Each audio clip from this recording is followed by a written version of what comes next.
Okey dah cikgu, saya dah ingat dah. No, takkan sama punya. Sebab bila kita lukis, itu namanya output. Dan kita kena faham jelas-jelas. Okey, yang pertama, konsepnya mudah. Okey, setiap elektron itu mesti dicelupkan ke dalam larutan garamnya masing-masing. Faham tak? So, kalau saya gunakan magnesium, saya masukkan dalam magnesium nitrat. Kalau saya gunakan kuprum, saya masukkan dalam kuprum nitrat. Okey, jadi saya buatkan kat sini. Okey, kemudian tu buku teks macam mana dia buat? Dia buat macam garisan putus. Betul tak? Kita ikut je.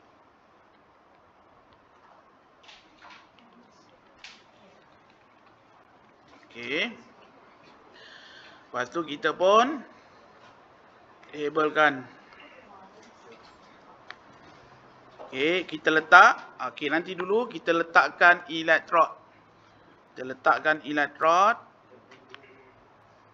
Nak lorik pun boleh, kasih nampak.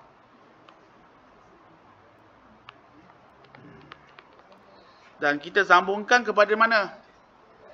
Voltmeter atau galvanometer? Voltmeter, okey, voltmeter. Jangan ammeter Okey. Dan kita kemaskan, kita letak dash line. Okey, katalah di sini magnesium. Lebih baik awak guna perkataan magnesium Mg. Ini lebih baik lebih baik macam tu. Alamak. Okey. Okey, lepas tu sini magnesium. Okey, kena ada tulis perkataan larutan. Ada tahun tu tak ada perkataan larutan habis. Magnesium. Okey, larutan magnesium nitrat. Ini kuprum, copper. Lupa. Kuprum. Okey, lepas tu dash line jangan lupa.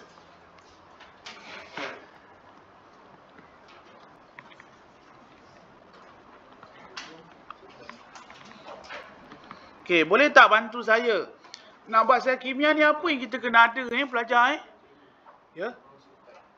Oh, ya ilah, kuprum sulfat. Astagfirullahalazim. Kuprum sulfat. Okey, apa lagi yang saya belum labelkan ni? Ni apa nama dia ni?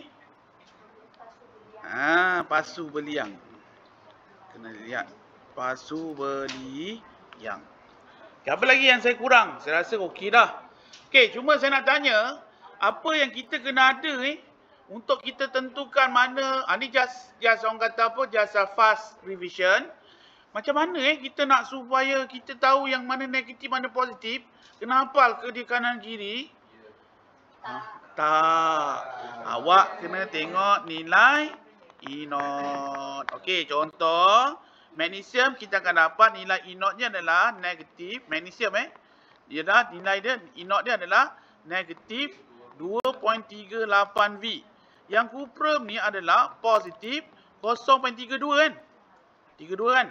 Okey, mana satu yang lebih negatif ataupun yang kurang positif? Magnesium. Okey, jadi magnesium ni automatik akan jadi anode. Kerana apa? Dia akan, bila dia negatif, dia begini first kali kelas yang magnesium ni, untuk pengetahuan awak, magnesium copper ni adalah elektrod ni. Ni elektrod. Magnesium ni adalah kita punya elektrod. Dan tentunya dia adalah logam. Betul tak? So, logam ni akan mudah mengayon, iaitu magnesium, menjadi magnesium ion. So, nanti apa berlaku, dia makin kecil lah. Kalau saya tanya observation, what happened to observation after 30 minutes? Electrode become thinner. Why become thinner? Because magnesium ionize, mengayon, membebaskan 2 elektron menjadi magnesium ion. Jadi di sini, kita tak perlu hafal pun kes tu. Kita yang penting buat persamaan ion. Okey, lepas tu elektron pun keluar. Nampak? Elektron keluar kan? Lepas tu dia masuk. Elektron keluar apa tempat dia? Positif ke negatif terminal? Elektron keluar. Negatif. Keluar rumah, cabut rumah tak? Negatif lah. Tak baik lah Okey. Balik rumah, duduk diam, positif. Boleh? Jadi terminal ni ion ke ataupun elektrod? Elektrod yang negatif positif. Bukannya larutan tu. Jelas? Jelas Okey, kat sini apa berlaku? Ini apa namanya? Anode, iaitu negatif terminal. Yang berlaku di kathod, positif terminal adalah alamak saya lupa nak apa? Dash line kat sini. Okey. Apa yang berlaku kat sini? Apa ni? Oh, kena panjang sikit. Betul tak? Kena panjang sikit. Jadi apa yang berlaku? Dalam tu ada, kita tengok pula apa yang berlaku dekat sini dalam ni. Kali ini kita tengok yang hijau. Hijau tu apa? Hijau tu elektrod ke solution? Solution kan? Okey, jadi solution kita tengok atom ke kita tengok ion? Kita tengok ion. Tapi pelajar, nanti awak punya nilai E0 tu memang dia akan buat macam ni. Sentiasa dalam keadaan reduction. Sentiasa dalam keadaan reduction. Okey. Tapi kali ini kita tengok yang mana? Kita tengok Cu2 plus ke kita tengok dalam tu kan kita ada sulfat, kita ada hydroxide, betul? Kita tengok yang mana? Cation ke anion? Cation ke anion? Kalau sulfat, nanti kan sulfat tu dia macam dia punya elektron di sebelah sini tau. Hydroxide pun sama. Nanti elektron dia contoh kat sini oksigen campur dengan H2O. Tapi awak tengok nanti nilai E0 dia tu sepatutnya kita pilih lebih positif kan? Nilai dia tu lebih positif, dia akan besar lagi. Tapi jangan tengok ini, jangan tengok anion. Kenapa tak boleh consider anion? Walaupun nilai E0 itu lebih positif. Apa pasal? Sebab dekat sini, kelas, yang kita tengok adalah dia sekarang electron is available. Sekarang kita nak tengok siapa yang boleh terima. Bila terima, kita hanya consider cation. Anion tak boleh. Anion tu release. Kau faham tak? Maksudnya awak kena faham apa yang berlaku dekat kathod ini. Sama ada dia nak kena terima ke, dia nak kena bebas. Kalau terima, kita consider yang mana? E0 positif ke E0 negatif? E0 positif. Kita consider cation ke anion? Cation. Kenapa kita consider cation? Sebab dia terima. Anion dia bebas.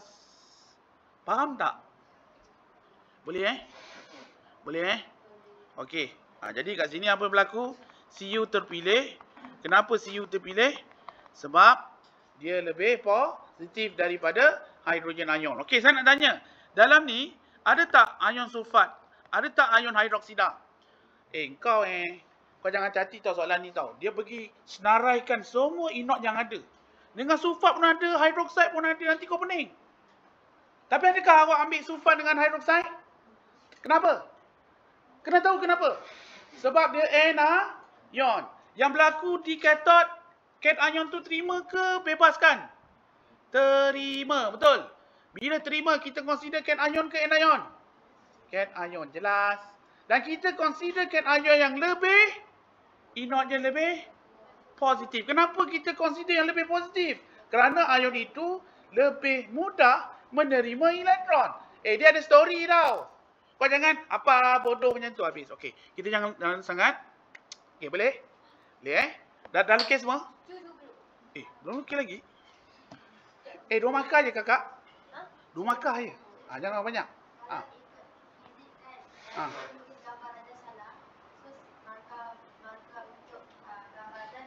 Hilang. So, dia akan ambil markah 2 markah dari prosedur juga. Dia akan tarik 2 markah dari prosedur. Kimia tak ada. Kimia prosedur tak perlu lukis.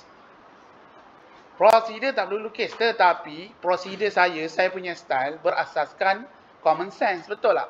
Kalau engkau gambar pun kau tak tahu, macam mana kau nak buat? Macam ni. At least, gambar vortex kau tahu. So, apa kau buat? Pertama apa kau masukkan? Measure ataupun sukat. Betul tak? 30 cm3 magnesium nitrate dengan menggunakan sendiri penyukat. Means, awak dah boleh bina ayat based on diagram. Kalau diagram ni tak ada, engkau habis lah soalan prosedur. Sebab saya bukan hafal ayat. Saya guna common sense. Faham? Jelas Okey. Next. Kita lihat.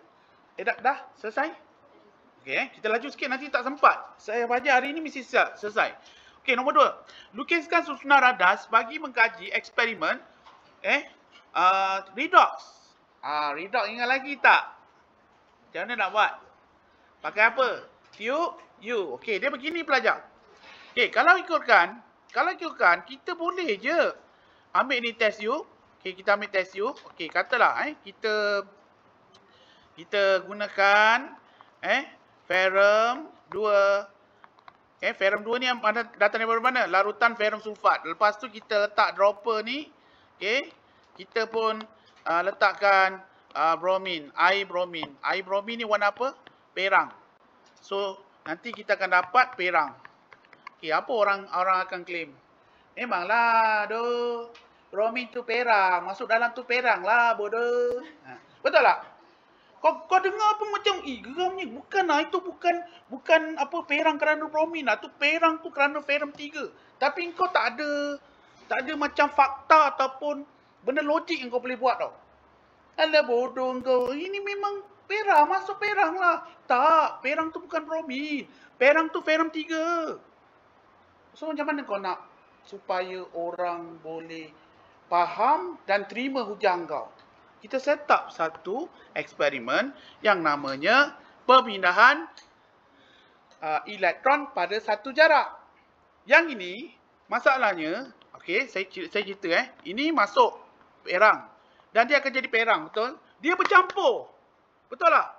So dalam kes ni apa kita buat? Kita buat tube U. Okey, kita buat tube U. Okey, tengok bila nak lukis, saya bagi tips. Tahan nafas.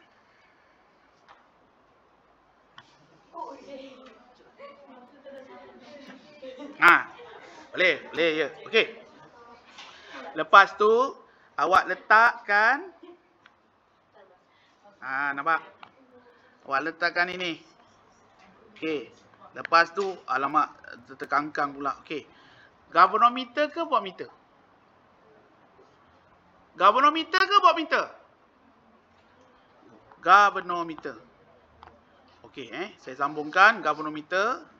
Okey, dan kita tengok kat sini. Okey. Kan kita masuk yang first kan? First tu apa? Yes, kita masukkan first arm adalah kita punya apa? Kita punya larutan pertama tu. Contohnya kita masukkan air bromin. Okey, betul ke? Tak. Kita masukkan dulu asid sulfuric. Ini kita masukkan. Kenapa kita masukkan asid sulfuric? Kita nak pisahkan dua larutan ni. So tak ada claim. Tak ada claim tau yang mengatakan dia ni. Okey, tak ada. Lepas tu, apa kita buat?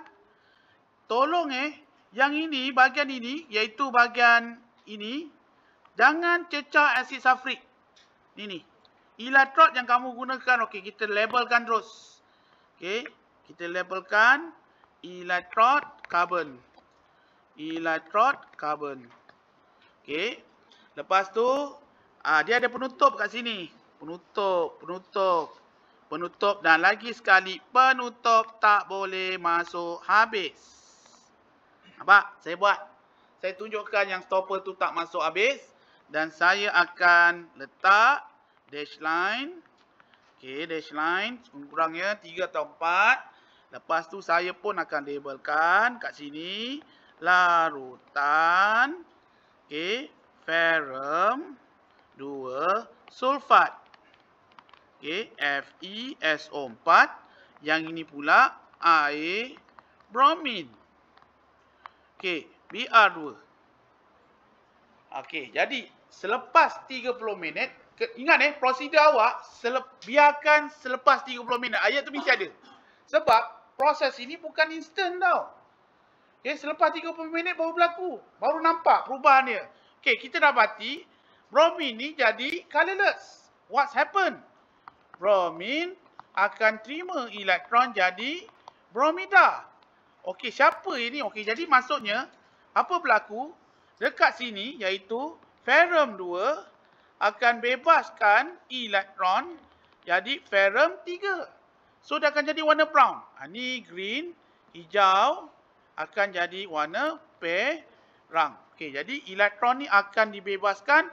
So elektron keluar, terminal, okey saya labelkan P ni akan jadi terminal negatif ataupun kita namakan terminal negatif lah. Terminal negatif, ini elektron masuk. Okey, maka yang Q ni akan jadi positif terminal. So sekarang orang tak boleh kata bromin yang menyebabkan larutan ferrum 2 jadi perang. Betul tak? Sebab sekarang sudah terpisah satu jarak. So ni apa prosesnya? Kita dapat menunjukkan ada bahan yang membebaskan elektron, iaitu siapa yang bebaskan elektron ni? Ferrum 2 jadi ferrum 3. Nak jadi ferrum 2, nak jadi ferrum 3 bukan bodoh macam tu je. Dia kena bebaskan elektron. Bila dia bebaskan elektron, galvanometer akan menunjukkan pesongan, jarum, bila kamu buat tu, jarum galvanometer terpesong. Boleh? Observation dia. Okay, instant lah. Dan you dapat masuk kat situ, dan selepas 30 minit, air bromin yang perang tu akan jadi tidak berwarna. Nampak? Jadi kali ini yang siapa cakap bodoh tu, apa bodoh? Kau tengok kimia. Hebat tak? Dia boleh tunjukkan dengan fakta memang ada pemindahan elektron pada satu jarak. Dan warna ferrum 2 jadi perang. Hijau tu jadi perang bukan kerana bromin. Itu ferrum 3 yang aku dah cakap dulu. Percaya? Tak pandai yang kau. Ya, orang kimia memang pandai. Kita orang orang kimia ni kan, benda yang susah nak tunjuk, kita boleh tunjuk. Salah satunya apa? The famous one ni. This one. Yang kita namakan sebagai, YouTube. Boleh tak? Ingat yang ini jangan cecah asid sulfuric tau. Korang cecahkan je, asid sulfuric pula yang tidak balas. Tak boleh. Dan apa function asid sulfuric Siapa tahu? Apa function asid sulfuric? Untuk membenarkan ion melaluinya bagi melengkapkan litar. Cikgu tak faham lah. Okey, saya bagi sikit. Peksa tak masuk tapi saya fahamkan untuk awak. Air bromin ni, nampak tak? Sebelum ni, dia Br2. Lepas tu dia jadi Br-. So, kata dah dalam tu kan. Dalam tu kita ada apa? Kita ada H+ dengan OH-. Mana datang ni? Air. Air kan? Limbang ion kan? So, bila kita dapat Br, katalah sebelum ni kita ada 5 dengan 5. Sekarang tambah lagi 1. Sekarang ini 5, ini 6. Sama tak bilangan cation dengan anion?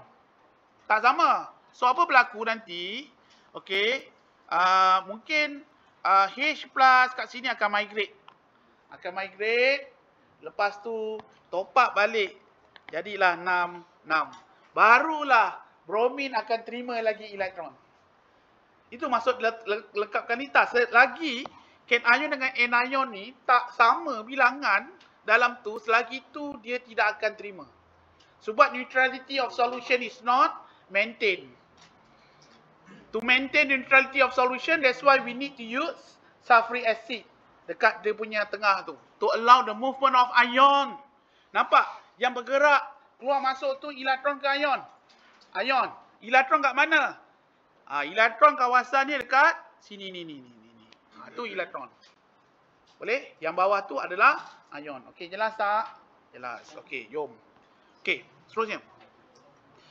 3. Kiskan susunan radar sebagai eksperimen untuk mengkaji kesan saiz zarah ke atas kadar tindak balas antara kalsium karbonat dengan asid hidroklorik cair. Okey, jadi kalau saiz, kita pilihlah salah satu. Nak guna mana? Ketulan gas?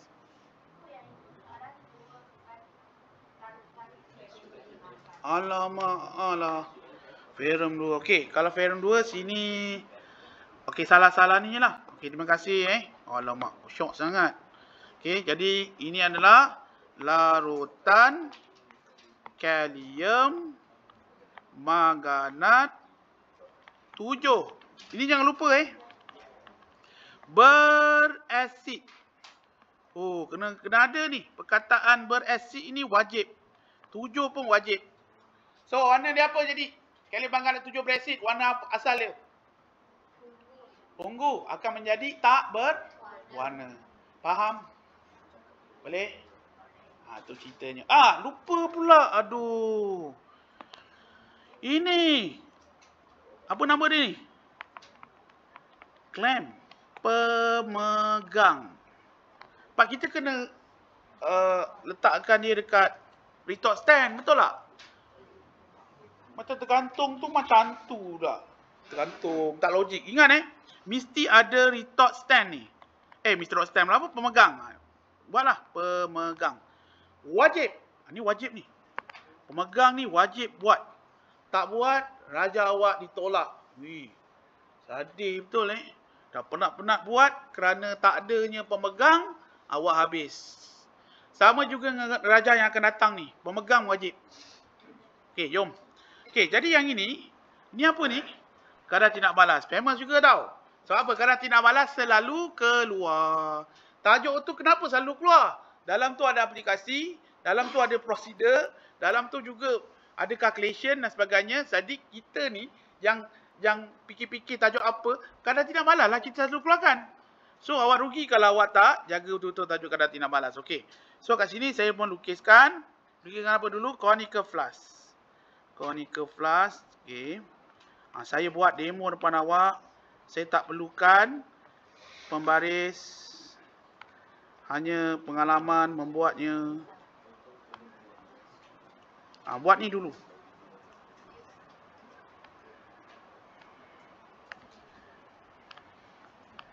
Okey, lagi sekali, stopper tak boleh masuk habis. Okey, tunjukkan yang dia tak masuk habis. Lepas tu kita ada ni. Lepas tu ketulan, dash line. Okey. Lepas tu kita buat basin. Selesaikan.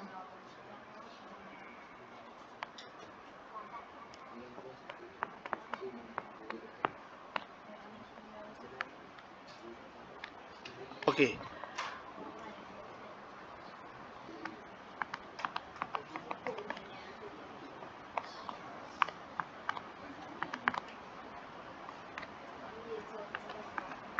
Okey, dia punya ni. Okey, yang penting kat sini ni. Jangan saya buat sikit lah Dia punya cerita dia. Jangan salur hujung hujung salur penghantar.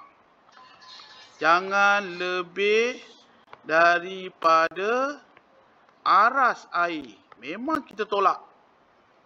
Mesti bawah aras air tu. Dan jangan lupa pemegang. Ni wajib ni pemegang ni. Okey, restore stand tak payah lukis pun tak apa. Pemegang. Alamak.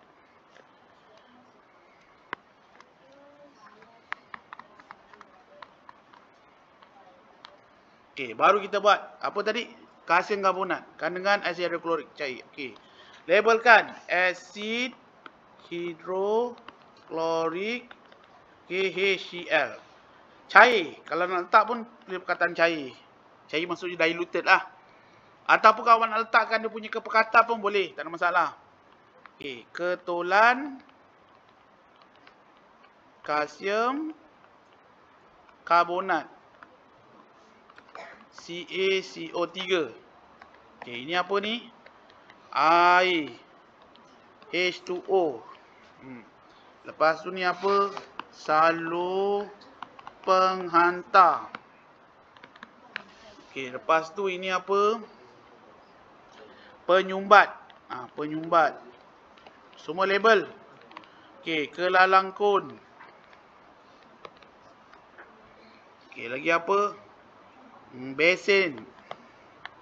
Besen kaca. Jangan lupa uret. Okey, saya rasa dah cukup. Laju je saya buat kan.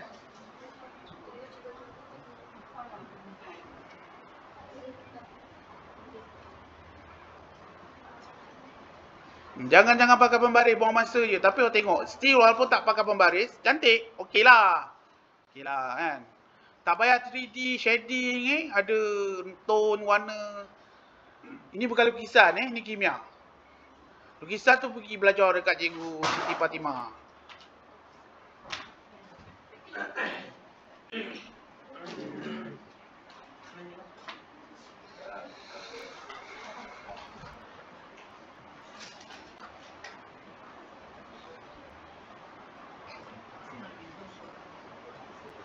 Cikgu, kenapa kita guna kaedah ni? Cuba korang tengok. Kalsium karbonat react dengan asid. Kita akan dapat kalsium klorida, gas karbon dioksida, CO2 plus H2O. Jadi CO2 ni lah yang akan terbebas kat sini ni. Jadi ni kawasan CO2 ni. Ni saya tulis Ini adalah CO2. That's why kita guna kaedah ni. Jangan lupa mesti ada jam randik. Mak nak ukur waktu.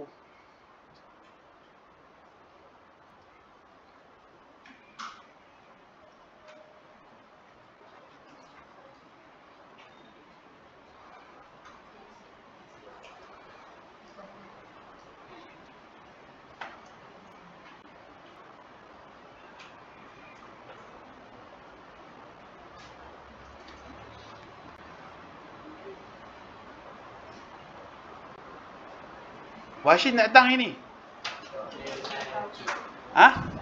Sakit. Balik daripada Savannah.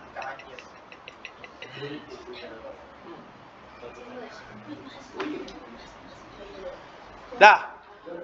Kalau ada kekurangan kau beritahu lah. Cikgu pun bukan perfect, kadang lupa. Tengok aku yang 20 tahun ngajar pun lebih pun kadang boleh lupa, boleh salah. Ini ke engkau. Baru setahun dua. Lepas tu pemalas nak mampus.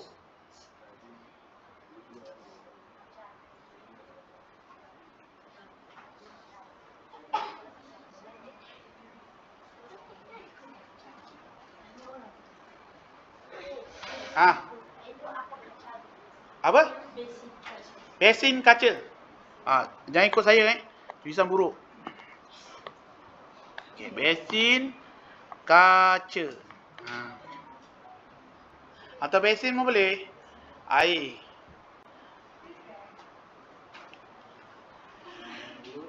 Selalu penghantar. Biuret, tahu biuret? Ya. Biuret. Dah. Oi, jangan lambat. 2 markah je. 1 markah untuk label, 1 markah untuk functional diagram.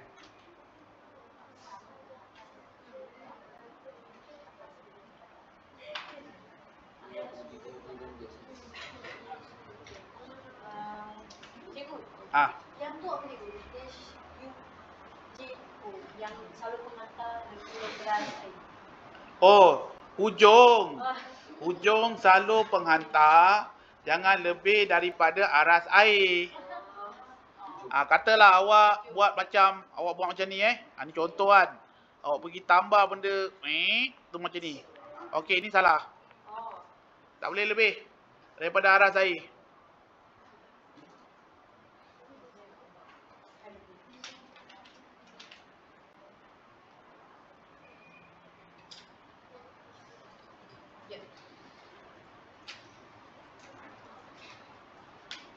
Dah.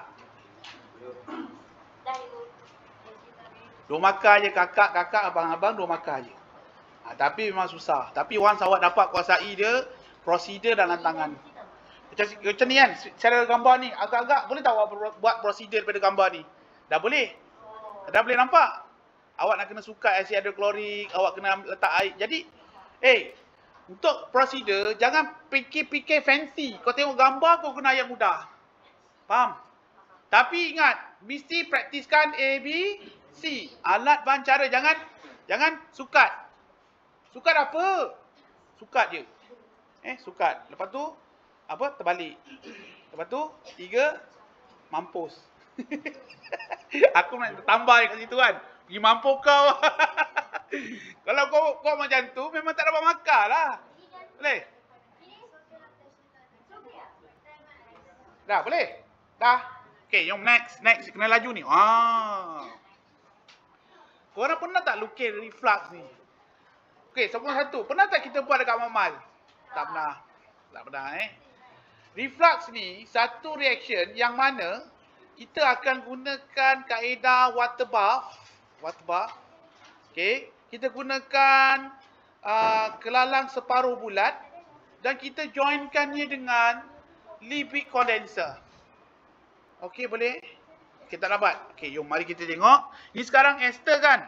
So kalau ester, kita mesti ada ethanol, asid ethanoic. Dengan tambah apa?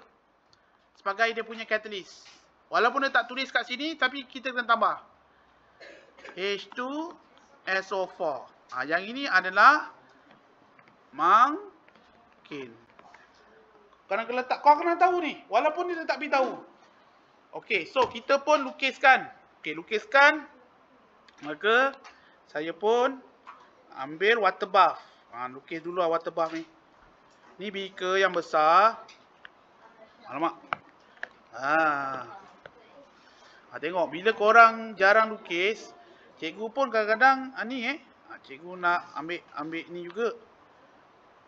Okey, lepas tu kat sini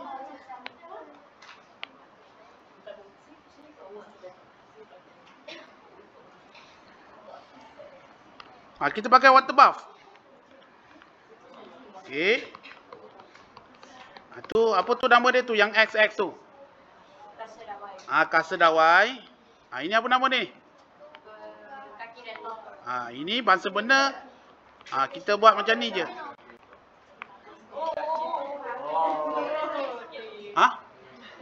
Okey, lepas tu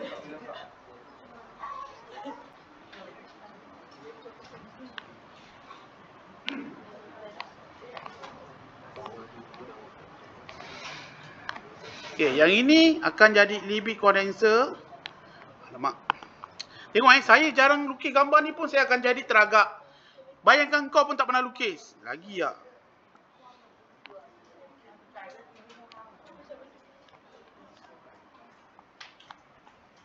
Tengah ni ada kosong. Alamak.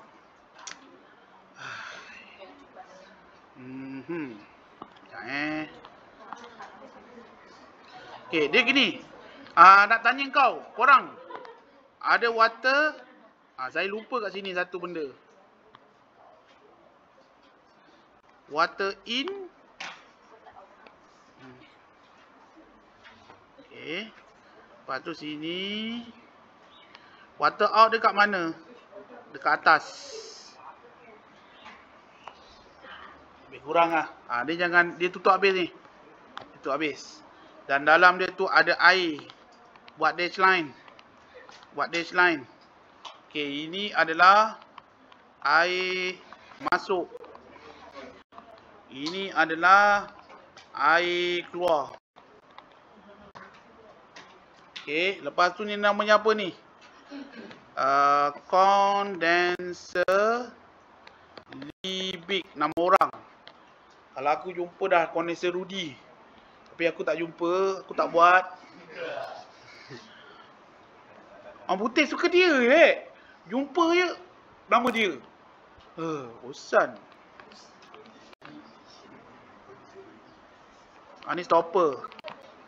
Okey, lepas tu apa nak label ni? Ethanol. Okey. Bila kita nak masukkan ni, awak kena ada rules dia. Iaitu 1:4. Okey, sini adalah mangkin, 1 tu dalam mangkin, 4 ini adalah bahan tindak balas. Okey, jadi apa saya buat? Okey, saya letakkan sekali untuk fahamkan awak. Okey, kan mangkin ni kena letak kan? Berapa ni kalau ikut nisbah 1:4 ni? Katalah saya tak lebih banyak jangan guna 100. 10 cm3 asid sulfuric campur dengan 20 cm3 ethanol. Campurkan dengan 20 cm3 asid ethanol. Okey, tengok dekat sini. Ini 1. Ni 1. Lepas tu sini 4. 20 campur 20 adalah 4. Rules dia kena buat macam tu. Okey, label semuanya. Air. Bika. Ni apa? Kelalang separuh bulat. Kelalang round bottom flask. Nama dia. Separuh bulat. Ini adalah apa nama dia tadi? Kasar dawai. Kasar dawai. Ini apa? Ni apa nama dia? Tungku kaki 3. Okey, lagi apa semua? Okey, yang penting air masuk ni mesti dekat bawah. Oi, bawah tau. Tagging sikit. Mesti bawah. Tak kisahlah kena buat macam mana. Air keluar dekat atas. Kenapa air masuk ke dekat bawah? Supaya dia penuh, dia keluar. Faham? Sebab DB kondenser awak ni, dia mesti dipenuhi oleh air yang sentiasa mengalir. Bukan air tu stuck tau. Okey, salin. Ini awak awak berjumpa dengan guru yang dah 20 tahun mengajar, penanda. Jadi ini semua adalah skema-skema yang saya masih ingat lagi dalam kepala saya lah. Ini kalau kaedah reflux. Apa? Lukis sekejap. Saya akan menunggu. Sebab saya dah kata input dengan output tak sama. Buruk pun buruk lah. Nanti balik rumah buat lagi ulang kaji. Buat lagi. Jangan tak buat. Jangan tengok-tengok. Kalau you tengok-tengok memang habis.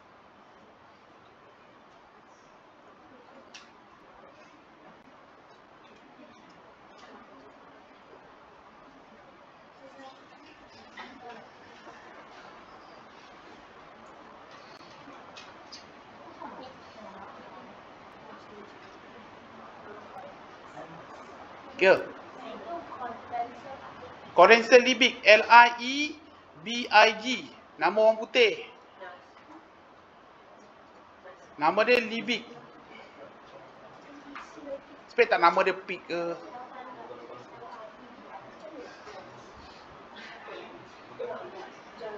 Apa yang kurang?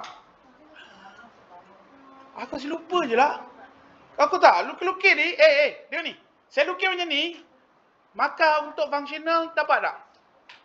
Tak dapat tau. Pernah aku lukis. Apa yang saya silap? Siap betul lah.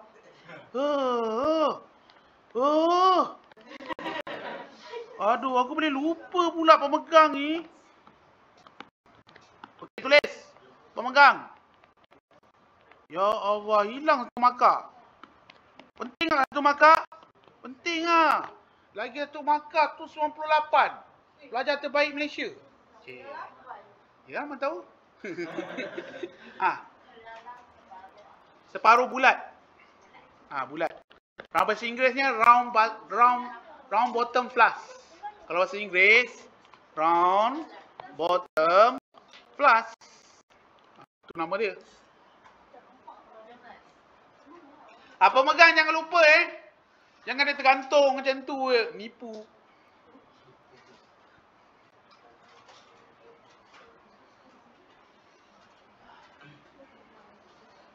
Sebelum ni tak pernah lukis tak pernah, tengok je lah.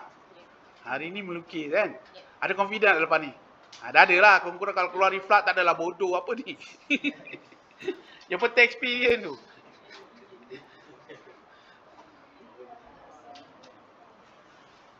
Tak rasa panas ke kau?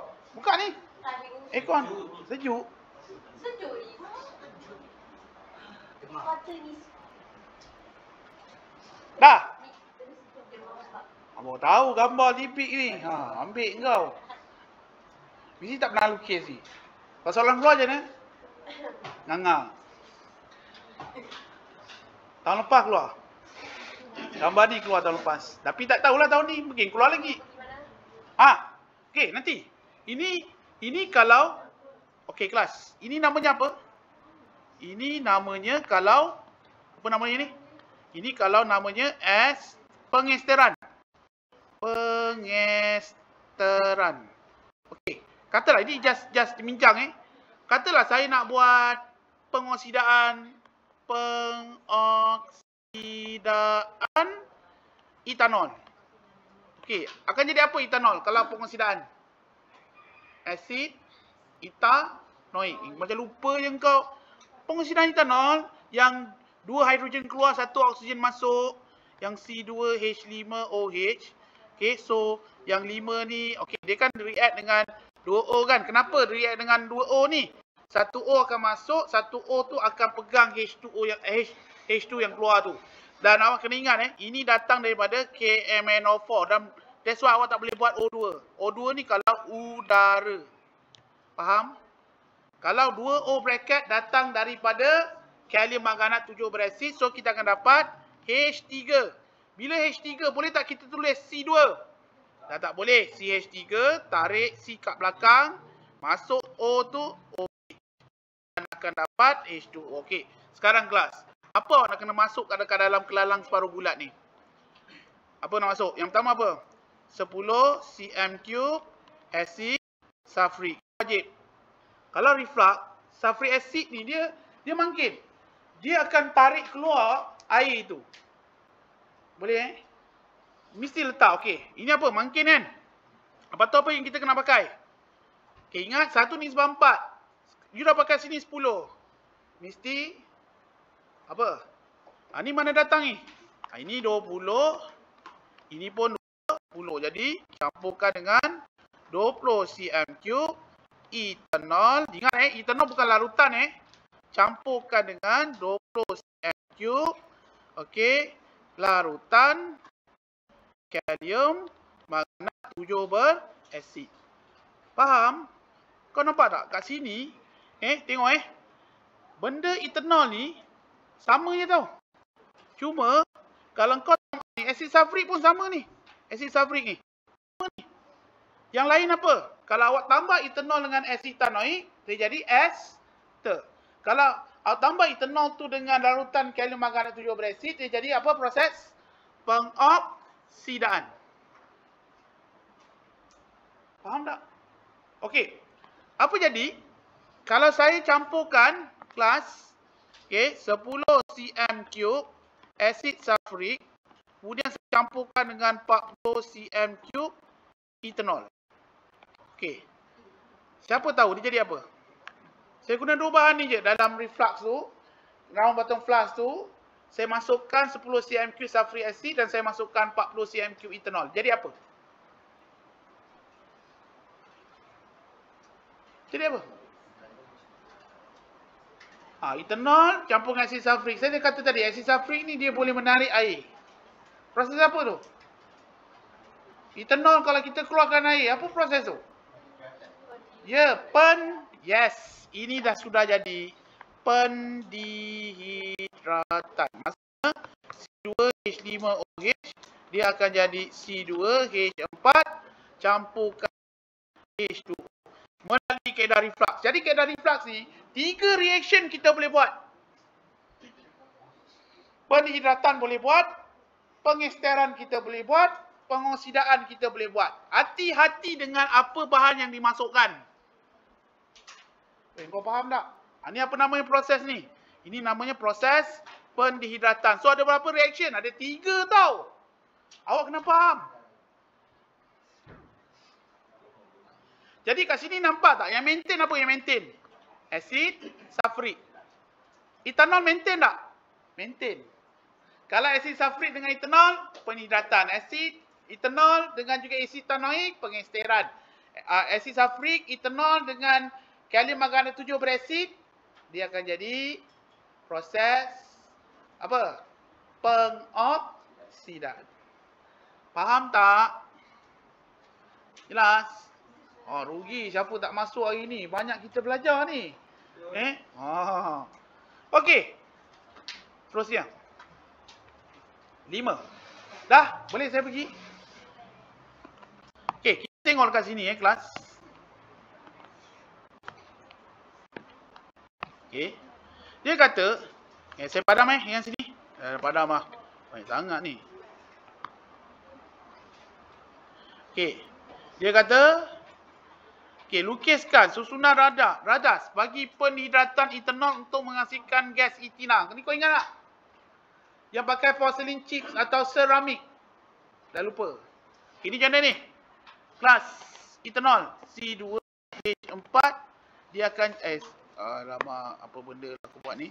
C2H5OH akan jadi C2H4 campur H2O. Tapi kena pakai porcelain chips ataupun seramik. Okey, so macam mana kita buat? Jadi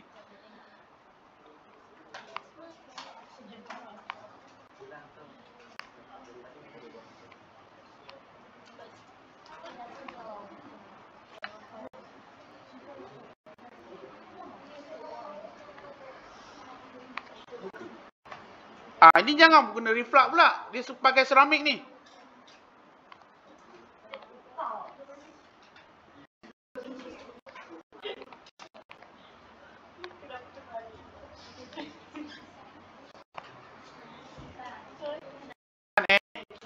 Okey, kita panaskan dekat area serpihan seramik.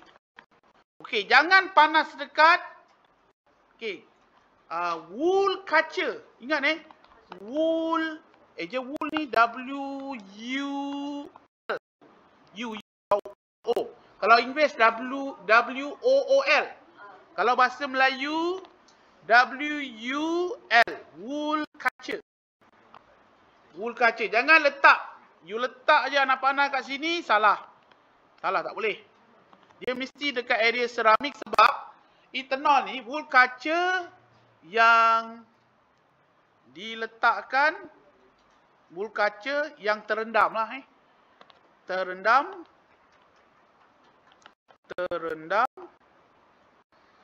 etanol. Wool kaca yang terendam etanol. Okey, lepas tu kita letakkan ini. Okey, pump. Ingat, water level jangan tinggi. Ini pun tunjukkan ini.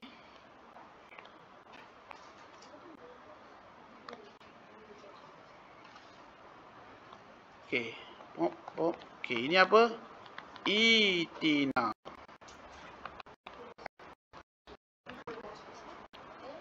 Okey, lupa lagi sekali. Aduh. Masih lupa dia pemegang. Okey, kita labelkan. Ini namanya tiup kaca. Besarnya tiup kaca aku. Apa? Tabung uji. Tabung uji. Ini adalah air. Ini adalah beaker. Okey, ya. Wool kaca. Wool kaca. Terendam etanol. Terendam etanol. Salur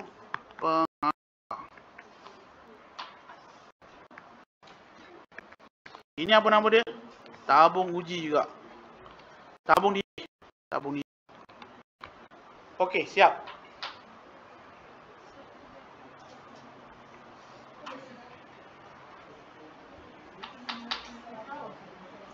Salin. Tindak bala ke atas tu salin. Persamaan kimia dia. Tu yang saya dapat etin tu. Ini namanya apa? Prosesnya pendehidratan. Ini nama dia. Tak ada G pen.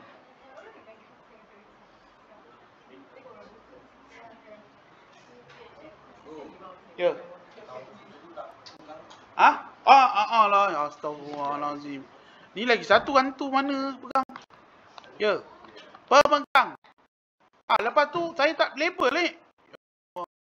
Kena label Anggap pemeriksa tak tahu apa-apa, bodoh.